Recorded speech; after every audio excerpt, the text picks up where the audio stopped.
La stat des Bleus sans Kylian Mbappé qui inquiète forcément les supporters de l'équipe de France. La presse italienne qui lâche une première hypothèse sur le contrôle positif de Paul Pogba à la testostérone. Et le vestiaire des Bleus à fond derrière le milieu de terrain de la Juve. C'est le programme du journal du foot numéro 1370. Les enseignements à tirer de la défaite 2-1 des Bleus en Allemagne mardi soir. Pas de conséquences gravissimes, ça n'était qu'un match amical, mais les remplaçants n'ont pas su saisir leur chance, notamment en défense. Randal Kolo Muani n'a pas été bon non plus en attaque. Kylian Mbappé, lui, est resté sur le banc et cette stat inquiétante, les joueurs de Didier Deschamps n'ont gagné aucun de leurs 4 derniers matchs. À chaque fois que Kylian Mbappé débutait une rencontre sur le banc de touche, le Parisien qui est resté sur le banc en raison d'une légère douleur au tendon rotulien, autrement dit au genou. Le prochain match pour l'équipe de France, ce sera le 13 octobre prochain, cette fois-ci aux Pays-Bas, dans le cadre des éliminatoires de l'Euro 2024. On revient sur les derniers éléments de l'affaire Paul Pogba et selon la Gazette dello Sport, l'international est plus victime de sa naïveté qu'autre chose dans cette affaire. Il aurait été contrôlé positif à la testostérone à cause d'un complément alimentaire recommandé par un ami médecin et acheté aux États-Unis.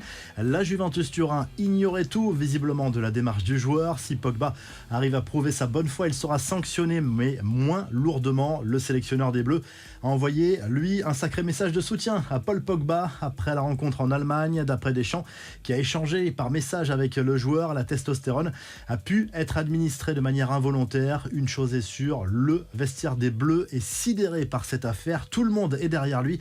Kingsley Coman, par exemple, lui a apporté clairement son soutien.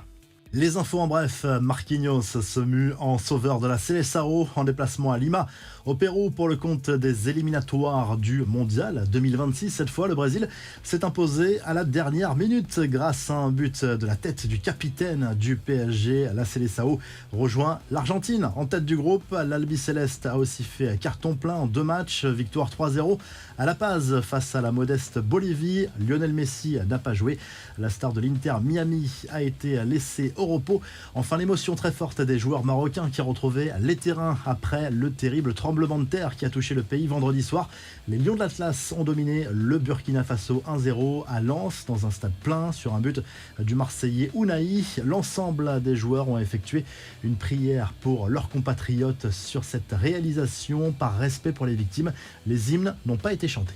La revue de presse en Angleterre, le Daily Telegraph Sport place Jude Bellingham en une ce mercredi pour illustrer la victoire des Three Lions face à l'équipe d'Écosse en match amical. Un succès 3-1 pour les joueurs de Gareth Southgate avec un but du Madrilène, justement très en forme. Foden et Kane ont également marqué. Maguire, lui aussi, mais contre son camp. Du coup, il se fait à nouveau fracasser par les médias britanniques. Du côté de l'Italie, on sent un énorme soulagement de la presse sportive à l'image du Corriere dello Sport qui félicite les Italiens vainqueurs de l'Ukraine 2-1 dans le cadre des éliminatoires de l'Euro 2024 avec un doublé de Fratesi qui replace les Italiens à la 2e place dans ce groupe à égalité de points avec les Ukrainiens. Et du côté de l'Espagne, le journal AS salue le carton des joueurs de Luis de la Fuente face à Chypre. Victoire 6-0 pour la Roja dans cette rencontre. Les Espagnols 2e de leur groupe derrière